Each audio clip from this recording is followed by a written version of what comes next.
Livro Generais da Oração, Kathryn Kuhlman, O Tesouro da Unção. Embora a temperatura na Pensilvânia beirasse os 5 graus negativo e a neve tomasse conta de tudo, a fila de pessoas desejosas de aquecer seus corações não parava de aumentar. Elas vinham de todos os cantos e a maioria chegava muito cedo na esperança de pegar um dos bancos logo à frente. Quando as portas do auditório eram abertas, todos literalmente corriam para garantir um lugar mais próximo, junto à sarça ardente. Quando Kathryn Kuhlman entrou, foi como se uma nuvem de glória pairasse sobre o lugar. A unção era tangível e caiu sobre todos como o orvalho do amanhecer. Foi como se o braseiro se acendesse. A atmosfera foi permeada pela doce presença do Espírito Santo. Naquele dia, Davis havia chegado bem cedo e encontrara um lugar bem atrás no auditório. Como muitos ali, ele estava faminto, não por pão, mas por pratos cheios de milagres recheados pela palavra de Deus. Ele possuía um imenso marca-passo em seu peito. Esse dispositivo eletrônico de aço inoxidável era quase do tamanho de um isqueiro Zippo. O marca-passo tinha sido colocado no lado esquerdo de seu peito, na cavidade abaixo da clavícula. Uma pequena bateria fornecia uma carga elétrica que enviava constantes impulsos para o coração, mantendo o batismo regular. Jamie Buckingham conta em seu livro Kathryn Kuhlman, uma biografia autorizada, que Kathryn passou a andar pelo corredor orando pelas pessoas. Ao aproximar-se de Davis, ela impôs as mãos sobre a cabeça do rapaz e continuou a andar. Davis caiu da sua cadeira e ficou no chão, sem poder se mexer. Enquanto estava sob o poder de Deus, ele sentiu uma terrível queimação no peito. Jamie conta que neste momento uma mulher que estava perto se abaixou e disse: "Isso não é um ataque cardíaco, você está sendo curado, este é o poder de Deus passando em você." Tudo que Davis pôde dizer foi: "Espero que seja." A dor finalmente diminuiu e Davis pôde arrastar-se até a cadeira para esperar o encerramento do culto. Jamie relata que a vida deste homem foi transformada a partir daquele momento. Ele diz que naquela noite, Davis tomou um banho e se secou diante do espelho.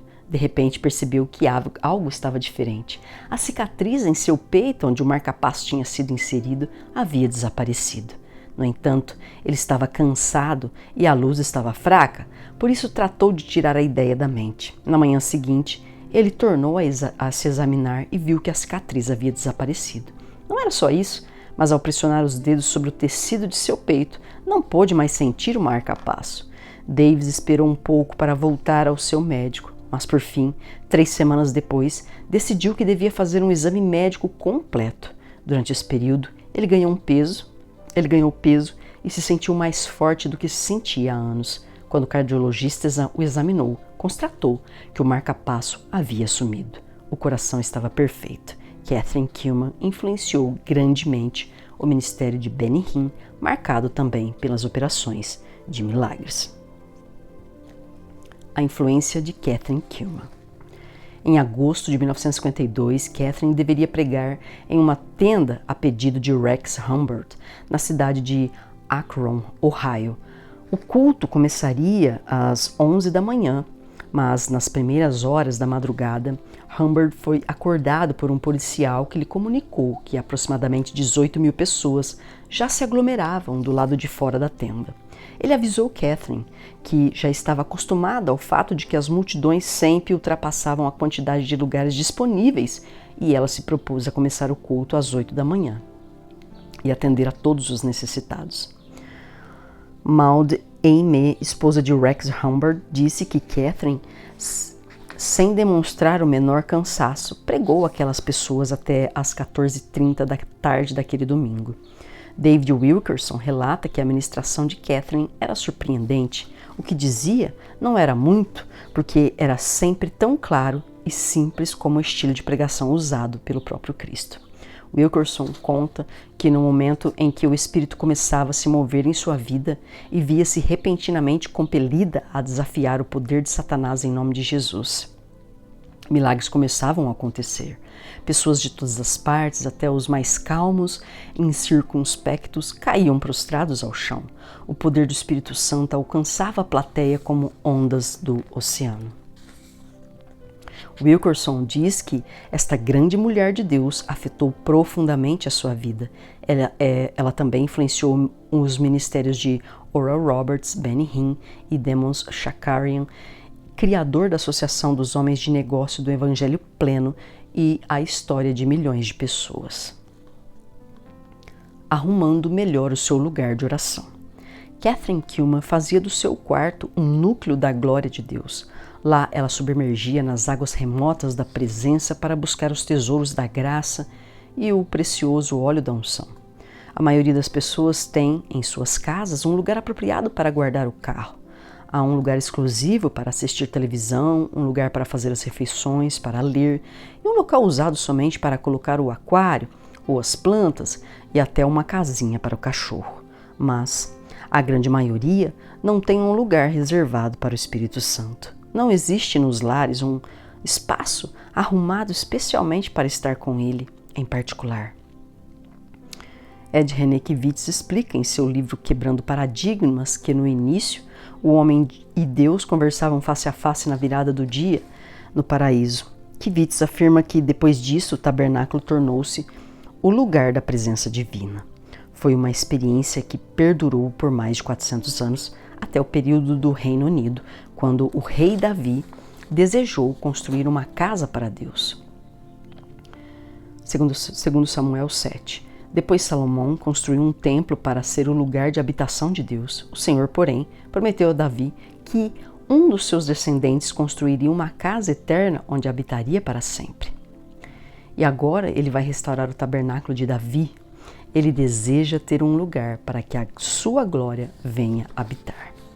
Kuhlman deixava o óleo da unção fluir porque dependia exclusivamente do Espírito Santo em suas ministrações por causa da sua intimidade com o Senhor.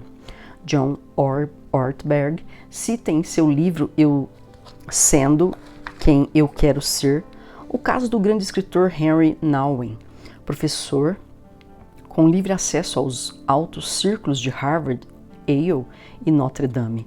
Ele tomou a decisão de passar a sua última década naquelas famosas universidades, ensinando gente que tinha apenas uma fração do QI de seus alunos, os portadores de deficiências mentais dos asilos de Lark, na França e no Canadá.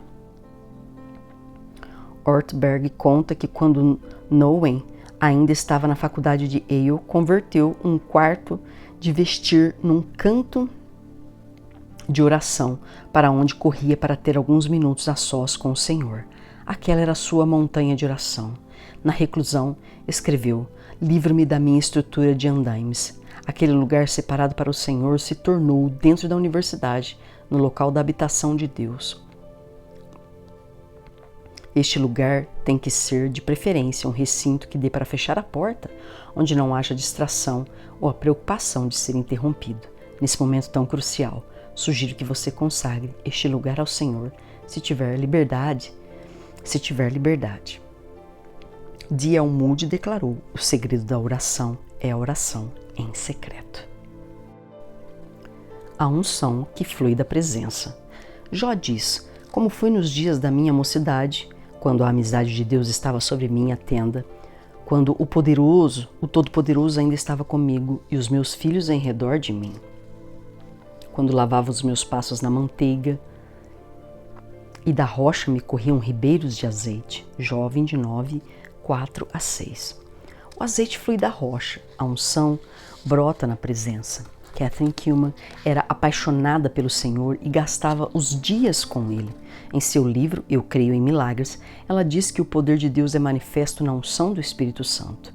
Esse mesmo poder que era manifesto na igreja primitiva está disponível a todos hoje, de sorte que transportavam os enfermos para as ruas e os punham em leitos e em esteiras, para que ao menos a sombra de Pedro, quando este passasse, cobrisse alguns deles. Também das cidades circunvizinhas concorria muita gente a Jerusalém, conduzindo enfermos e atormentados de espírito imundos, e todos eram curados. Atos 5, 15, 16. Todos somos chamados para operar na unção. A Bíblia revela que a unção tem poder para transformar pessoas comuns em armas poderosas nas mãos do Deus vivo. Quando a unção vier sobre você, ela o impactará em todas as áreas da sua vida. Naquele dia, a sua carga será tirada do teu ombro e o seu jugo do teu pescoço. O jugo será despedaçado por causa da unção. Isaías 1, 27. A unção não somente quebra o jugo, mas o libera para uma vida usada estrategicamente nas mãos de Deus. Tendo convocado os 12 discípulos, Jesus deu-lhes poder e autoridade sobre todos os demônios e para curarem enfermidades. Então, os enviou a pregar o reino de Deus e a curar os enfermos. Lucas 9, de 1 a 12. Pedro, mencionando o profeta Joel, declara que o poder do Espírito Santo é a grande promessa de Deus para os últimos dias.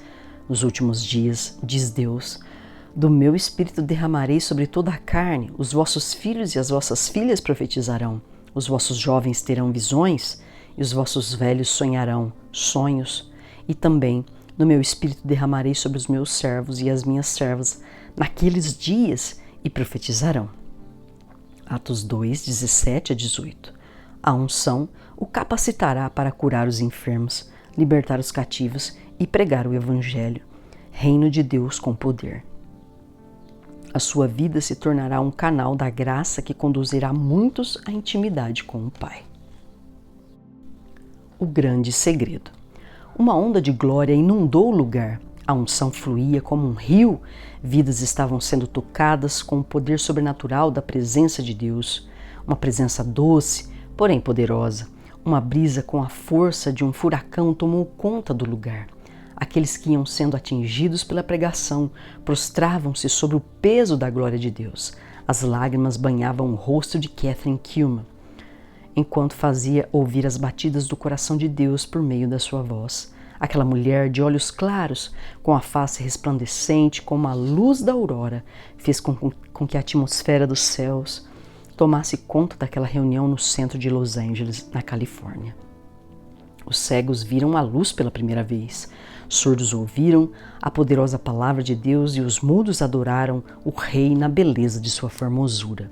Muitos com os corações profundamente quebrantados se renderam naquele dia à pregação. Kathryn foi contundente no apelo para a salvação. Inúmeras pessoas foram para o altar e entregaram suas vidas a Cristo. Tocou-me, sentir um ar tenso de expectativa tomar conta do auditório.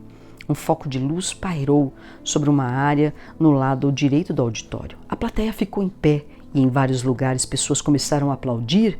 A senhorita Kuhlman, uma figura esguia e frágil, num vestido branco encantador, subiu ao palco cantando com o coro.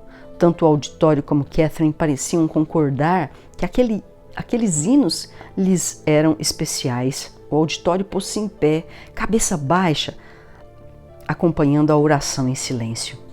Naquele exato momento entendi. Eles estavam cantando, sim, mas estavam fazendo mais do que isso. Não estavam apenas se apresentando, estavam adorando.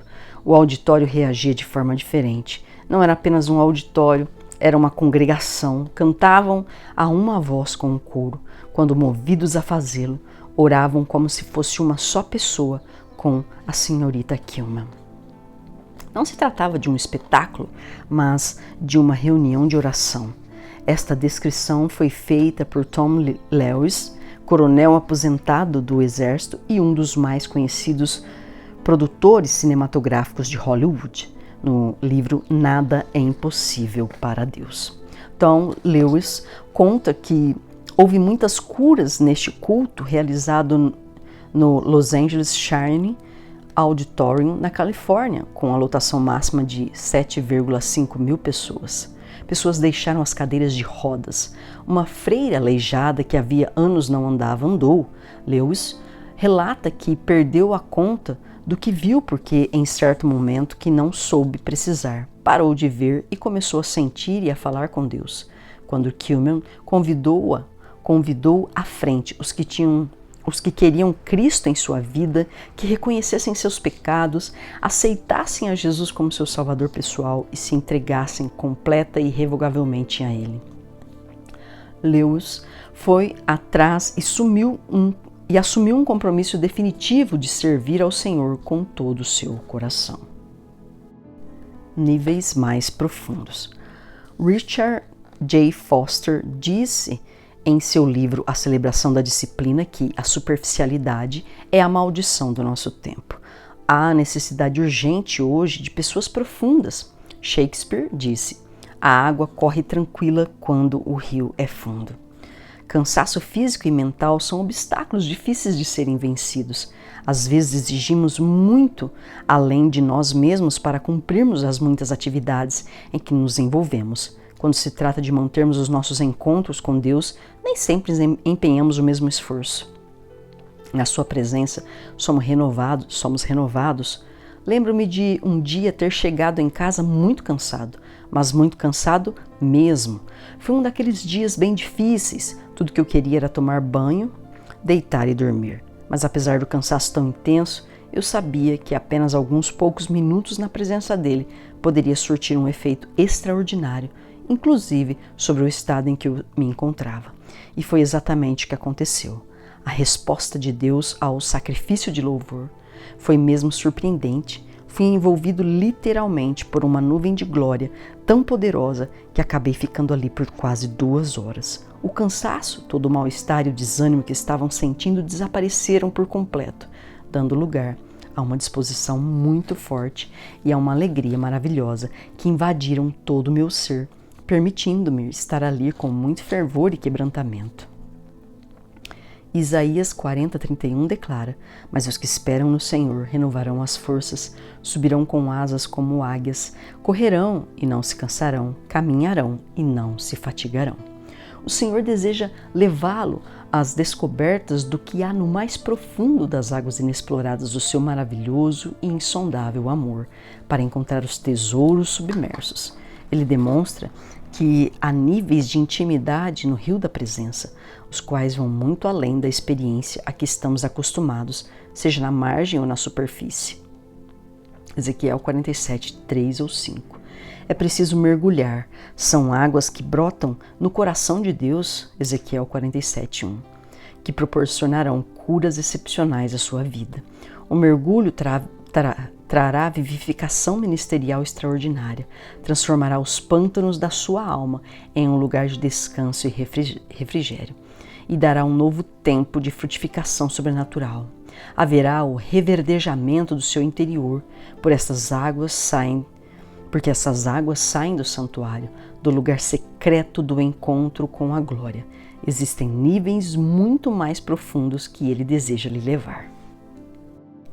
Atraindo o céu à terra. Quando mergulhamos na presença do Senhor, ela afeta profundamente as nossas vidas, ela libera a unção e o céu toca a terra.